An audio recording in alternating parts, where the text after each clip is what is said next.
Hi, everyone. Welcome to Voices of West Windsor. I'm Paul Leggety, and I have with me here today Jianping Wang, president of Mercer County Community College. So thanks for joining me. Thank you for having me. Great. So I'll just jump right into it. My first question for you is, as a West Windsor resident, what does West Windsor mean to you, and is there anything that makes it unique in your mind? Well, when 6 years ago, I was on the market looking for a place to live. And what attracted me to West Windsor is truly a very diverse town. In many ways, minority is majority in terms of a population, but more importantly is culturally diverse. People living in West Windsor are very culturally open-minded, have a lot of exposure to cultural arts, crafts, and cultural events. People from all walks of life work in a very large, diverse industries, fields, if you will.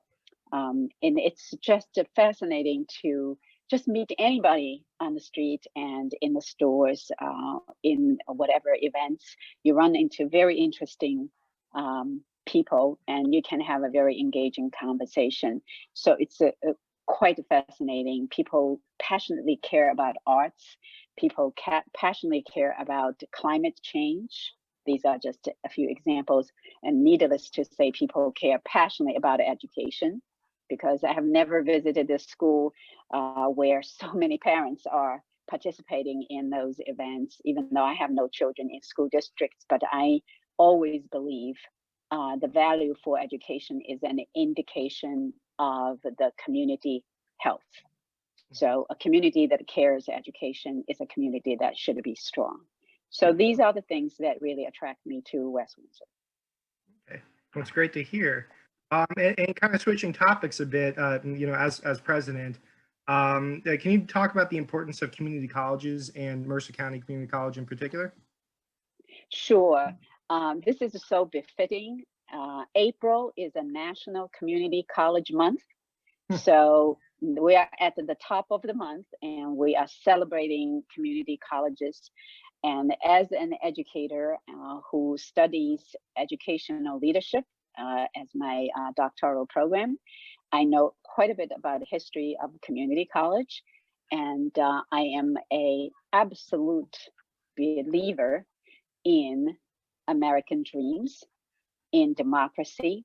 And I believe community colleges is really a solid democracy institution, because regardless of your cultural, economic, social, educational background, community colleges doors are open to everyone and anyone, regardless whether you can pay for it, whether you can take advantage of all its programming. If you are not academically adequately prepared for engineering program, for example, we get you up and running and there. We will prepare you to be ready if you're not quite ready. And if you don't have the money to pay for yourself, we help you. We offer all kinds of financial assistance.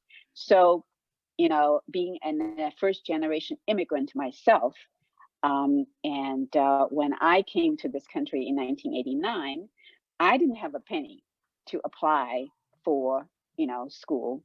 And I know in order for me to succeed in this society, I need to get educated. And so I applied for 10 school of education in America, and I couldn't afford to pay application fees because I was working at McDonald's, my first job in America, and making $4 some change. And the application fees range from $45 to $75 per school. So I didn't have money. And I asked them to waive it. And 9 out of 10 said no, and only 1 said yes, and happened to be Harvard Graduate School of Education. And that's where by default I went. And when I got admitted, the first thing I said to them, I'm a poor international student working at McDonald's. I don't have money to pay your education expenses, or my education expenses. They say, don't worry. We have a blind admissions policy. If you're good enough to be admitted, we will support you through. And that make me feel that this is the place where it enabled me to achieve my American dream and allow me to be where I am today. So community colleges does that for everyone. For people like you, for people not like you, for people like me, for people not like me, for anyone. It's the door is wide open.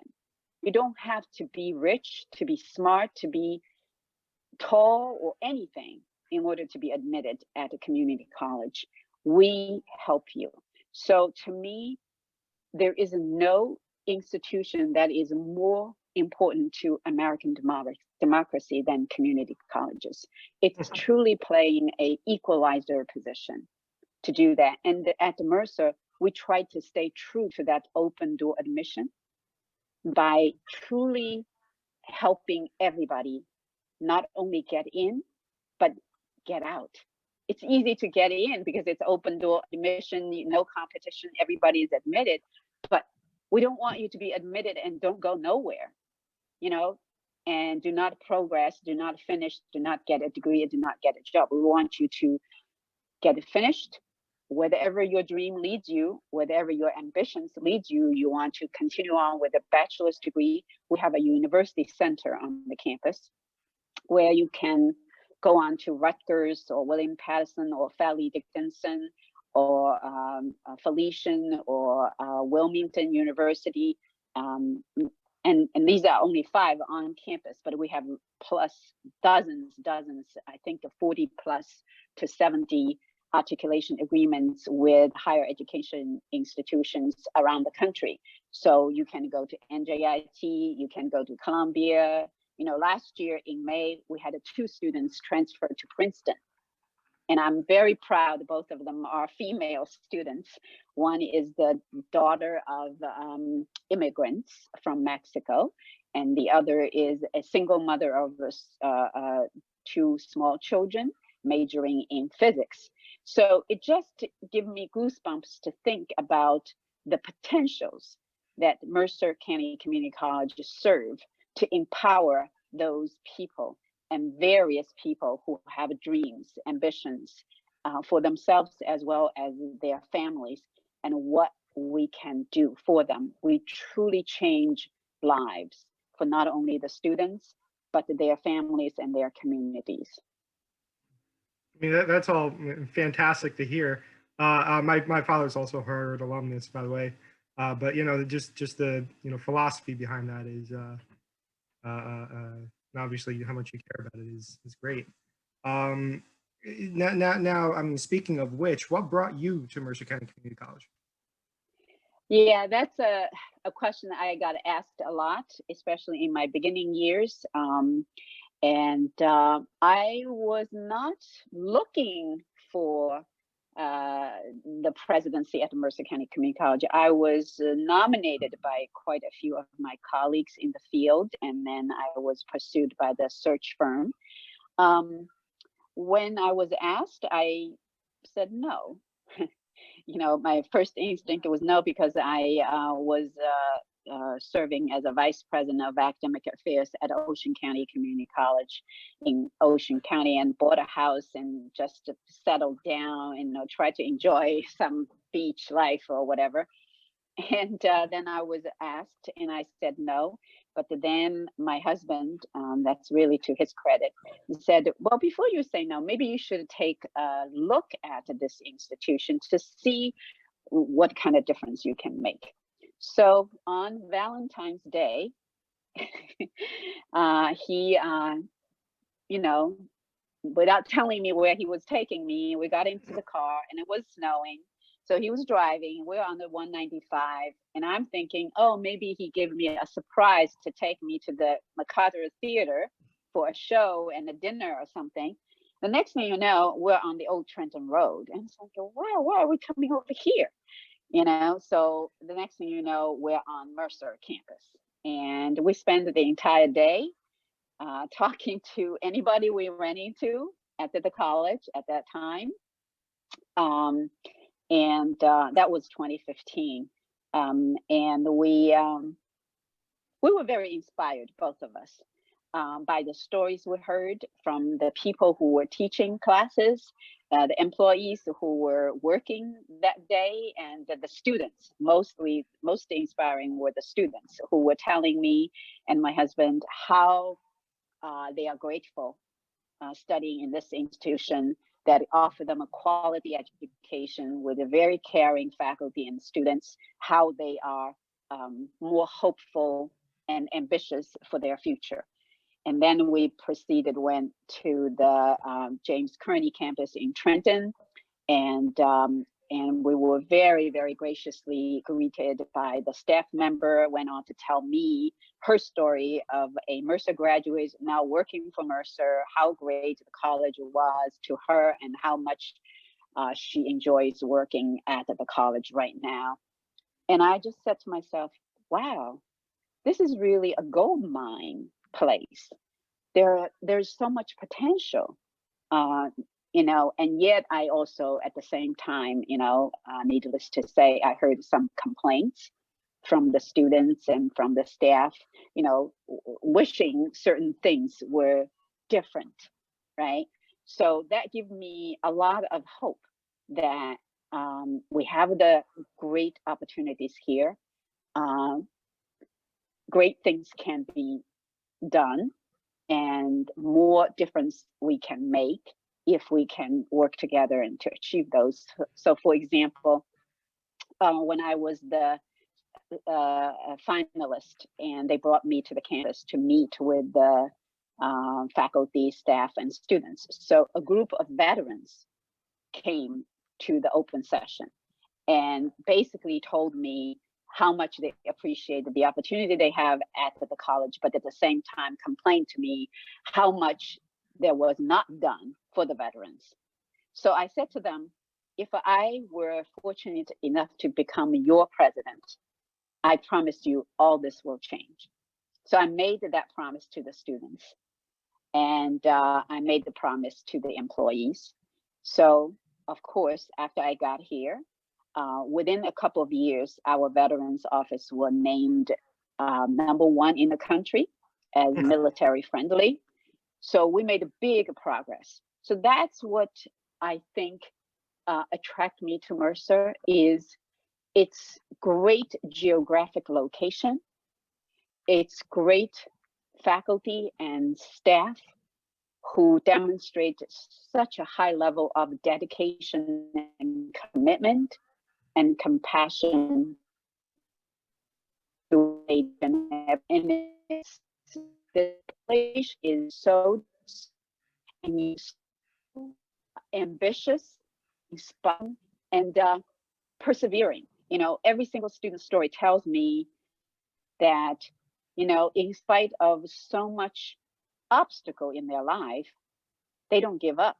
So to me, I feel a calling, so to speak, and feel like I'm called to do this job, and I have no reason not to answer that call.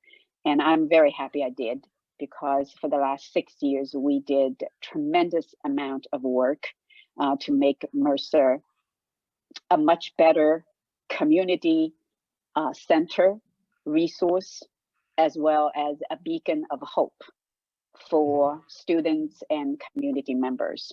So we can do more, and we should do more, and we will do more. I mean, that's all, absolutely wonderful to hear. And I know you ended off on a future note, but actually transitioning a little bit to the past. The college has been in West Windsor for decades now.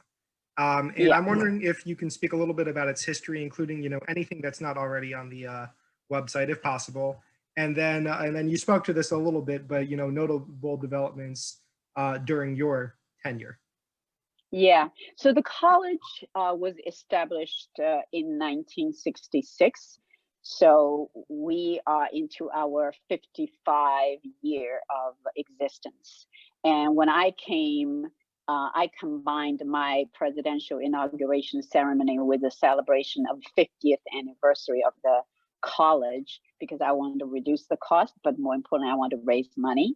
50th year anniversary is a great occasion to raise money, and we did. We made a history that year. We raised $100,000 in that event, and it's called the Spring into Student Success. And ever since then, we have been breaking our own record year after year after year. We've been raising a lot of money for student scholarship. So in the last 55 years, more than 5 decades, the college has grown by leaps and bounds. Started in those early days as some kind of a trade school, art school. And now we are a comprehensive community college offering more than 70 associate's degree and more than 30 certificates.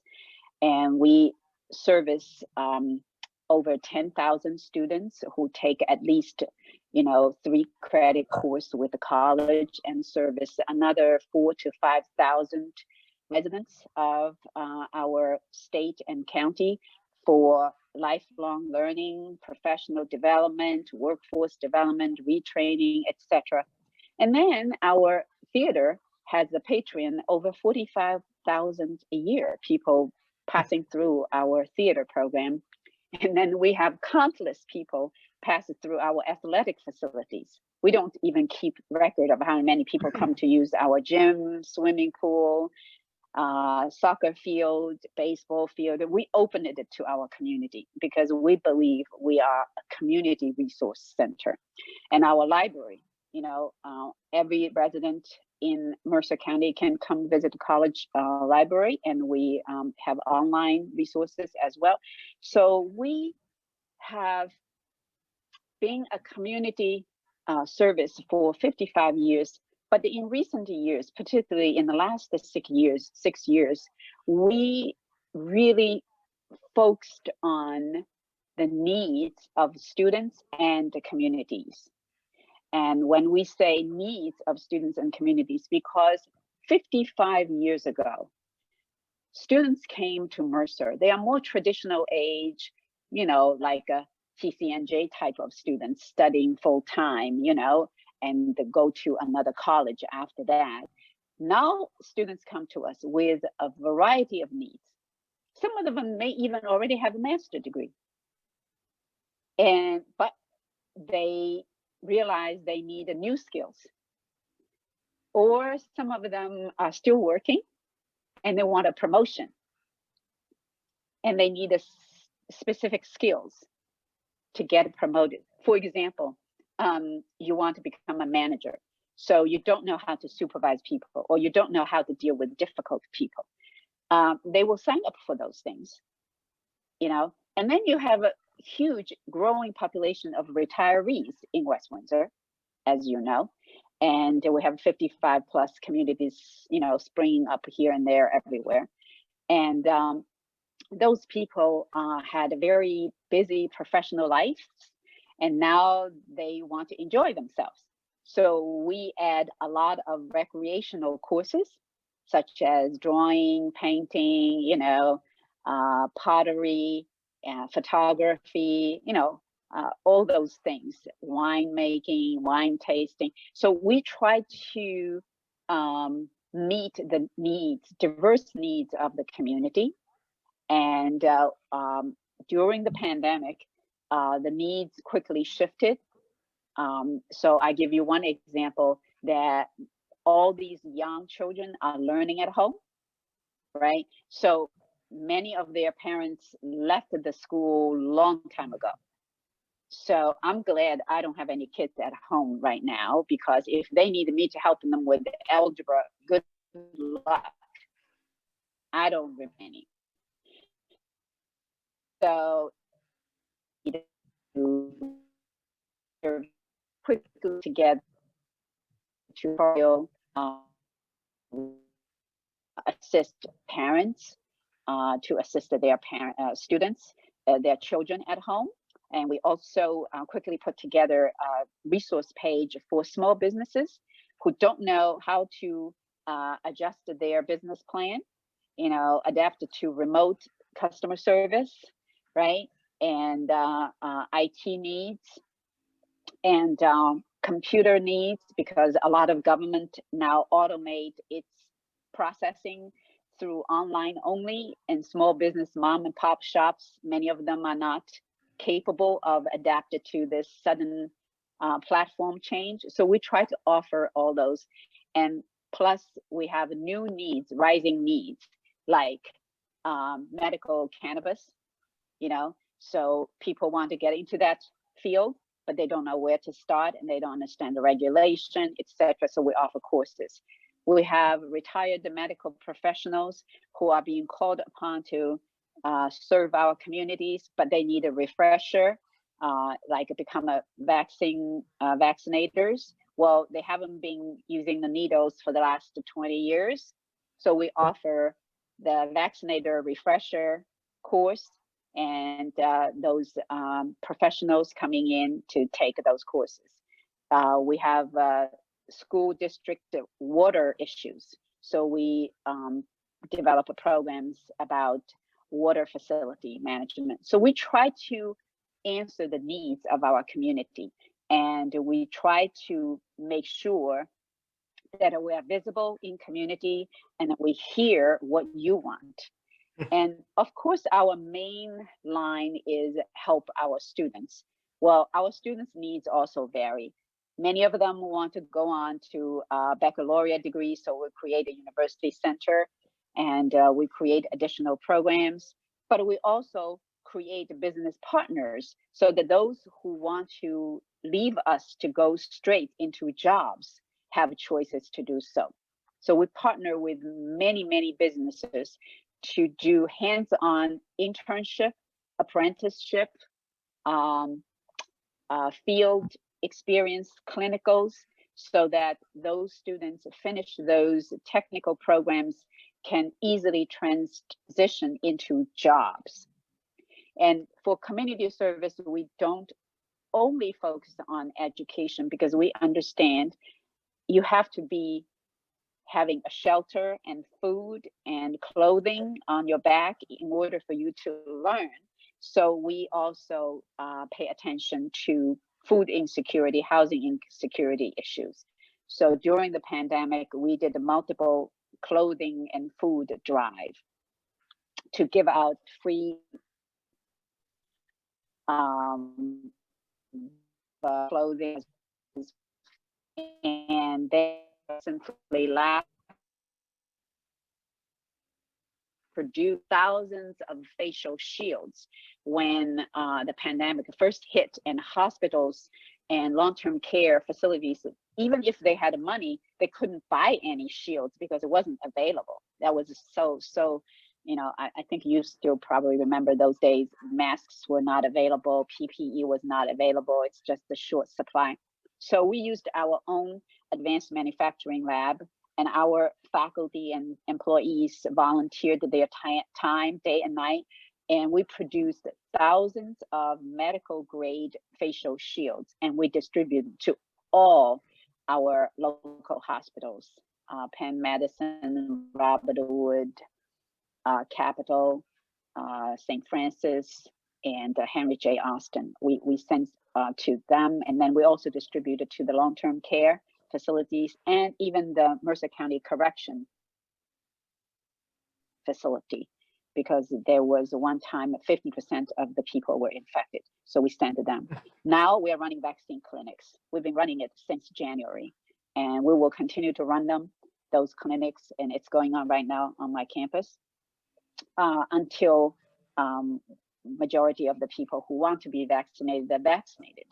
So we see that as the role of Mercer, and I definitely make it my priority to meet the mission of the community college to serve students and community. Mm-hmm. Well, I mean, that you touched on a lot of points I was going to ask later, so that works out very well. Thanks. That's okay. I did not. I mean, I didn't even know about the you mentioned the Mercer County Corrections facilities, how 50% of them were infected. I was not aware of that, and everything that's that was it was last spring when the first wave hit. PPE was not easy to obtain. So our fashion merchandising faculty quickly put a YouTube on the internet to show people how to make masks from home. My costume faculty immediately start to organize people to make masks, and we donate to first responders. And I send out hundreds of emails to my connections to ask for donation of material. So we need a fabric, we need rubber bands to make those masks, and we need those plastic shields to make a facial shields. So all this require partnership and networking to get the material, and then have employees volunteer their time to make them. So we did it very well. Mhm. Yeah, I mean, that's all, great to hear. Jumping back a little bit to history, well, are there any notable individuals that you know of who made an impact on MCCC throughout its history? Well, I don't know the history, but I know what I know for the last 6 years that I've been here. So we are one of the unique community colleges in the New Jersey community college system.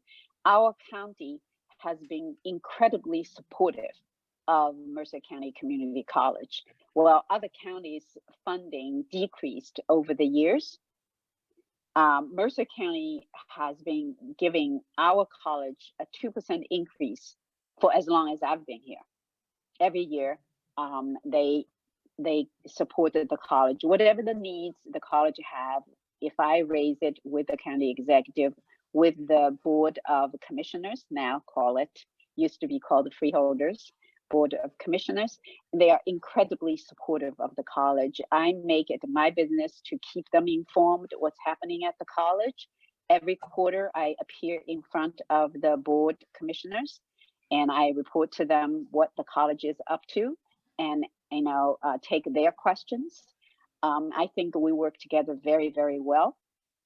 They understand the value of a robust county community college to the county, to the regional economy. So I think it is very fortunate for the Mercer County to have County Executive Brian Hughes, who understands the value of education and investment, public investment in the county community colleges. It's not because that investment comes from taxpayer like you and me. They collect the tax revenue and then they, distribute the money. And when you give money to the Mercer County Community College, the college give back to the community. Yeah. So, that's what I see is we are very lucky to have the county leadership that include elected official of the county executive, and the board of commissioners. They're all elected. And these elected officials really understand the investment value to support Mercer County Community College. And I think, and I wish the other counties had this much of support, but we are very fortunate to have that. Yeah, that's great to hear. And then speaking of, I guess kind of on the vein of getting back to the community, you were mentioning the community and the community college interface. Can you speak a little bit about the dual enrollment program? And I assume that some West Windsor high school students are involved in that too, right? Yeah, the good news is Mercer County Community College is doing dual enrollment programming throughout the county. All school districts in the county participates. The not so good news is West Windsor is the least participating, and it's kind of disappointing to me. I have made multiple attempts, but we have a long way to go to get West Windsor to participate in the dual enrollment program more. Somehow West Windsor is the least participating in the dual enrollment program. It's a shame because many West Windsor high school graduates attend state colleges and universities, such as Rutgers, NJIT, Montclair, Rowan. We have such a close partnership with all of them. 100% of the credits earned at the Mercer County Community College can be easily transferred to all those institutions. Why wouldn't you start 2 years here, save a lot of money, and then still graduate from Rutgers, NJIT, Rowan, and Montclair, TCMJ with the exact same diploma and same credential, but 50% less of the cost? And I always say, when you don't do that, you are leaving money on the table for someone else to take advantage of it, because someone did. Otherwise, why would we serve 10,000 plus more students a year? Yeah. So I would take this opportunity to say to your listeners that regardless where your daughters, sons go, you pay same tax. Just you choose to go straight to Rutgers doesn't mean you pay less tax. You're paying the same amount of property tax, income tax, whatever sales tax, whatever oil, the gasoline tax. You pay exactly same as everybody else. And you don't take advantage of it, somebody else will be glad to take advantage of what you don't. And you don't get a thank you note from those people who got your money. And that's my philosophy. So don't leave the money. Last year, as I earlier, 2 of our graduates transferred to Princeton. So your chance to get into Princeton might increase by coming through Mercer, because the whole year, Princeton accepted 13 community college transfer students. 2 of them came from Mercer and 1 went to Columbia. You know, so I just think some of the parents have this kind of a snobbish idea. If my daughter or my son doesn't go to Princeton, Harvard, MIT, then I don't have faith. Well, I tell you what, I'm a Chinese myself. I have 4 children and none of them straight went to those institutions, because I told them you are not going there unless you get a free ride like I got. Otherwise, I'm not borrowing. I'm not working till I'm 99 because you want to go to institutions like that and pay $50,000-$60,000 a year. I said, go have a fun yourself and borrow $200,000 before you are done and see how you're going to live the rest of your life.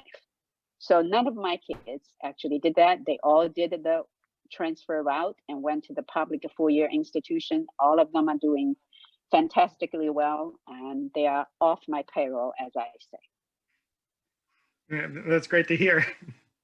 And I mean, jumping back again, to when you were talking about COVID, you were mentioning a lot of developments and you know, things that Mercer County was doing to adapt and, you know, to help the community.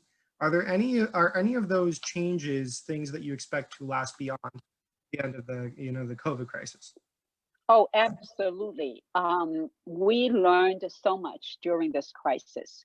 The Chinese word crisis has 2 parts, right? And the one part is the real crisis, the other part is opportunity. So we see this challenge as an opportunity to adapt, to change, to improve. So through this crisis, we realized that our conventional model of delivering education needs to be re-examined. Okay, and this, you know, if you build it, people will come, no longer holds water, because people can go to Google University, Microsoft University, Amazon University of the world. Even Costco has a university. I found out a couple of years ago when they first opened. I went to meet with the general manager. I thought maybe we can partner to train their employees. They said, no, we don't need your help. We have our own university. I said, what? Yeah. And so businesses are getting into the business of educating their own employees. It's scary to think, but it's true. So educational institutions must come up with something that is not duplicable by those businesses, and we must be unique. So I know that we must rethink how we design and deliver those programs. How do we develop and deliver services that those Google University of the world do not and cannot replicate? So Google University may be able to deliver online certificates, but they don't have advisors, they don't have counselors, they don't have tutors.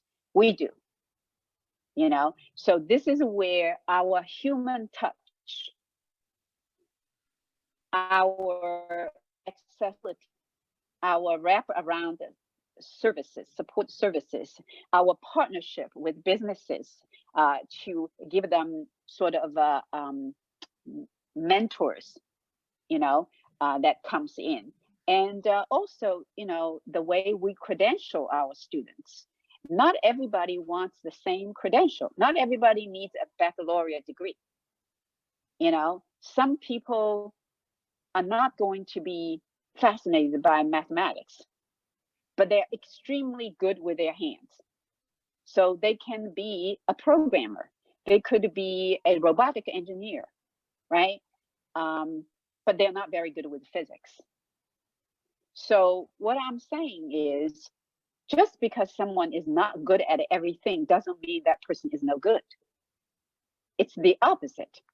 Everybody is good at something, and community college possesses unique opportunity to target individuals' talent and serve them with what they need and what they are excellent at.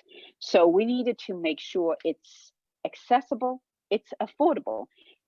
It's no longer the time years ago when I went to college in America, where tuition assistance is abundant.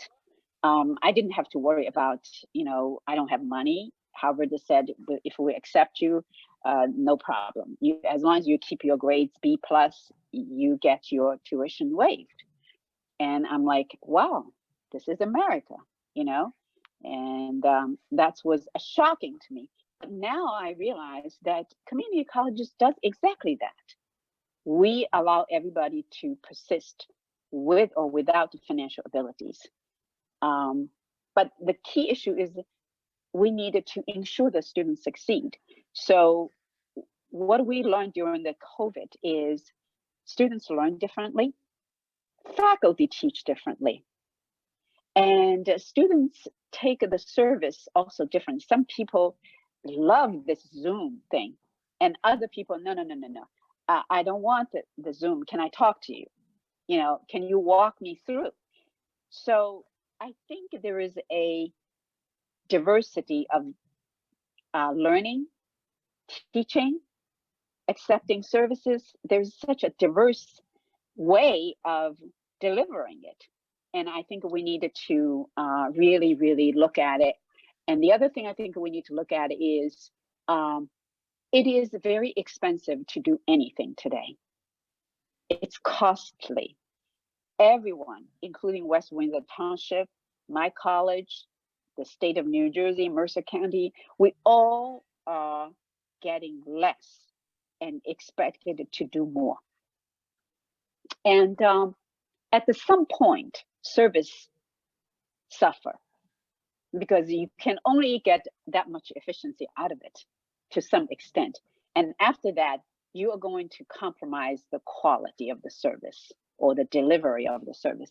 So one thing I am very interested is in shared service. So what we can share together. So for example, my college is already providing some printing services for some townships like Hamilton, you know, so we do a lot of printing work for Hamilton and for a few other townships. I'm not sure if West Windsor, but it saves the money. It provides my students and employees the opportunity to contribute to the community. And it utilizes my resources because I have a printer shop. regardless whether you township use me or not, I have to have a print shop on the campus for my own educational needs. So I have paid for those machines, right? And it's sitting there, whether I print 10,000 sheets or 100,000 sheets, the machine is there. So why not use it? And you don't have to go pay the staple price, right? So that to me is something we need to learn more to do together. The IT technology service, the training needs. I'm pretty sure your township has, West Windsor has workforce training needs as well. And so if we can do the training for you, then you don't pay consulting fee, because we all know consulting fee is very expensive, because I use them too. So I'm a big fan of partnership, just to do the consortium, share services, do things together, using each other's strength to deliver the services that are widely accessible and affordable. If we can save the cost in delivering the same quality services, then we would make it much more accessible. So those are the things that we will continue. We created a virtual one-stop service to our students that we created last August because of a necessity due to COVID. And what do they say? Necessity is the mother of innovation. So because of a necessity, we created this virtual one-stop service to students. We have served thousands of students, 95+% of those students coming through the virtual one-stop gave us high five. They, fill out the survey and say they are satisfied with the service we gave them. So even when I return to the campus, hopefully in the fall, in-person operation, I'm not going to get rid of this virtual service. I'm going to keep it, because that could make it convenient for everyone, including those working adults who are taking classes after their work schedule. They don't have to rush to the campus before we close to get some things done. They can do it virtually online. So we would definitely keep that. We will also keep that online tutorials for our students, because if you are mother of children and father of children, young children, you don't want to pay additional child care, but you need help, we will be able to develop help to you at the time you want to be helped, rather than when we are open. So all those things we learned, we will continue. Again, thank you for the really detailed response. It's all a lot of this stuff is new to me to hear. Actually, even what you started out with, that there were Costco and Amazon and whatnot colleges of sorts. Oh yeah, Looking into the future, then, not just anything related to COVID, but in general. Are there any, major developments or strategic plans for Mercer County Community College, and, anything that might involve the West Windsor community?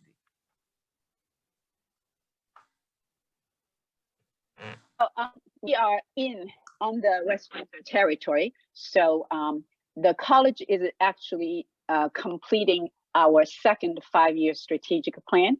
It will go to the Board of Trustees for approval in May or sooner.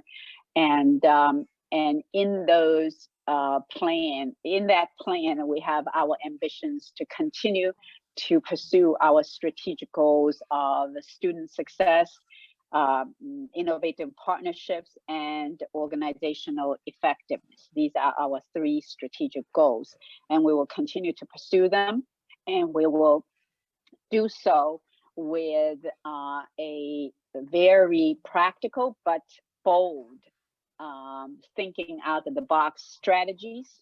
And so, for example, to ensure student success, we will be looking at modernize our curriculums. Some of those programs have been in existence for decades, and we will look at it whether they are still relevant to today's economy in the computer information era, you know. And secondly, the educational material cost is, I don't know if you are aware of it, is really, really becoming a major barrier for many of our students.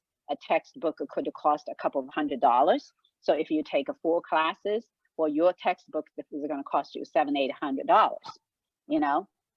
So that's very, very unaffordable for many students. So we are looking into open educational resource, OER, as a way to reduce the cost for students. That means if a student can take a course that uses open education resource, which is free and it's electronic, and you can carry it wherever you go as long as you have a smartphone device that you can access it.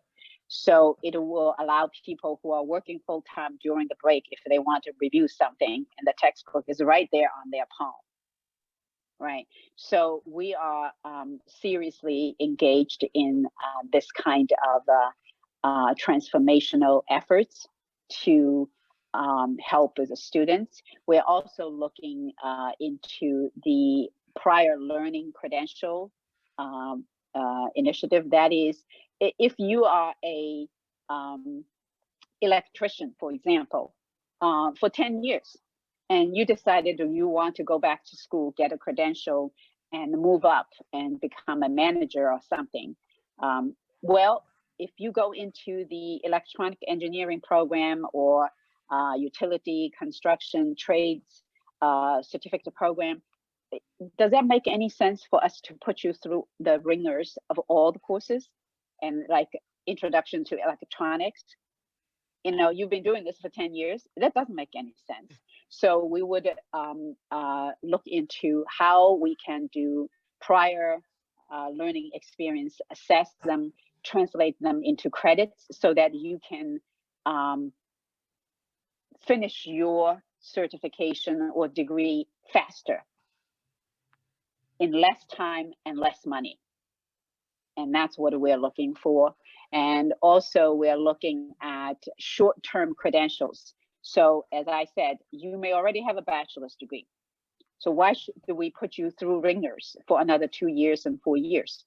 Why not create a 15 credits, 30 credits short program that you can get through a semester or 2 and then move on with your life?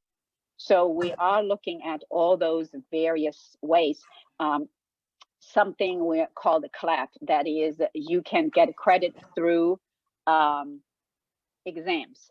So if you have learned those things and practiced those things in your prior life, you come to the college, we give you a chance to test it out and earn credits that way. So that also is another alternative for you to get your credits and move on faster and less costly to you.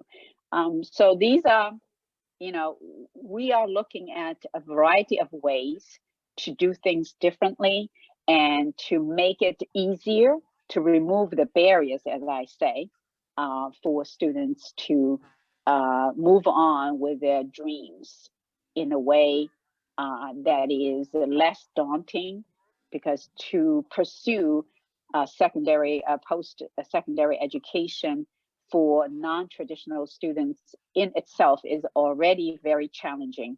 You know, many of them have small children, and some of them have aging parents to care for. So there are a lot of obstacles as they are, and our job is to remove as many of those obstacles to make their journey through Mercer a little bit easier. And what West Windsor can do with us is just you know, really help us to get the word out. This is really a gem in your backyard. You should seriously look at it, and it's almost kind of foolish not to, because you are paying for it, whether you know it or not. And the resources that we have here helped. We have graduated more than 45,000 students in the last 55 years. And many of them are very prominent figures in our society, and several lawmakers at the state levels are graduates of Mercer. And more than 50% of all the nurses, for example, in the state of New Jersey came through community college nursing program. Our nursing program most recently just being ranked as #1 in the state of New Jersey.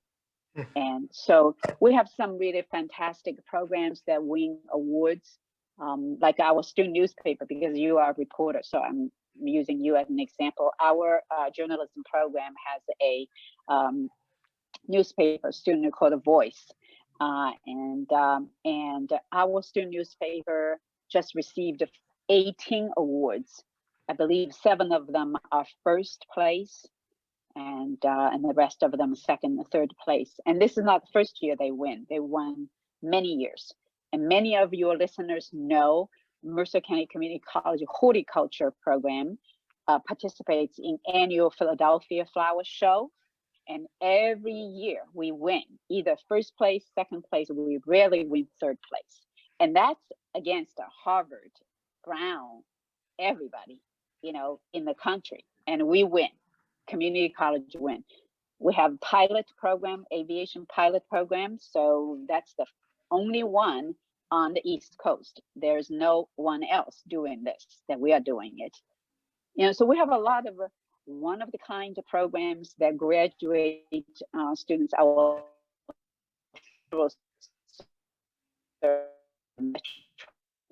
come here to do that. And the American Mortuary Science Academy sitting president is a graduate of ours, you know. So we have some really proud alumni across the nation and across this state, and definitely in a county. Many of them, Assemblyman Wayne D'Angelo, our own assembly, he graduated from Mercer. So, so we are very proud of what we have accomplished, and we think we can do more for everyone. Yeah. I mean, certainly a lot to be proud of. Again, thank you. And since that's all the questions I have, thank you again for joining me for Voices of West Windsor, and I appreciate it a lot. Not a problem. You're very welcome, and I appreciate the opportunity to share with you about Mercer County Community College. Yeah, great.